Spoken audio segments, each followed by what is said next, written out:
नागपूर शहराची ओळख असलेल्या फुटाळा तलावाचं तब्बल 100 वर्षांनंतर सर्वेक्षण केलं जात आहे। सोमवारपासून या कामाची सुरुवात करण्यात आली। तलाव परिसरात अतिक्रमणाचा मुद्दा तापला असल्यानं जिल्ह्याचे पालकमंत्री चंद्रशेखर बावनकुळे यांनी कारवाईचे निर्देश दिले। भूमी अभिलेख विभागाच्या पथकानं घटनास्थळी पोहोचून तलावाचं सर्वेक्षण केलं। गेल्या अनेक वर्षांपासून तलावाच्या काठावरील अतिक्रमणाचा मुद्दा चर्चेचा विषय ठरला आहे। या भागातील माजी नगरसेवक कमलेश चौधरी आणि त्याच्या कुटुंबियांनी केलेल्या बांधकामाबाबत परिसरात अनेक तक्रारी आहे। आरोपानुसार बांधकाम तलावाच्या पाणलोट क्षेत्रात करण्यात आलं आहे आणि ही जागा महाराष्ट्र प्राणी आणि मत्स्य विज्ञान विद्यापीठाची आहे।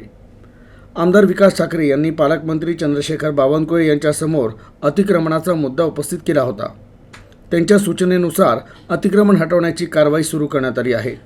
सोमवारी मापसू, सिटी सर्वे, PWD आणि महानगरपालिकेचे अधिकारी अतिक्रमित जागेवर पोहोचले आणि तलावाच्या जागेचं सर्वेक्षण करण्याची कारवाई सुरू करण्यात आली। तर कारवाई दरम्यान अनुचित प्रकार घडू नये म्हणून मोठ्या संख्येनं पोलीस तैनात करण्यात आले होते।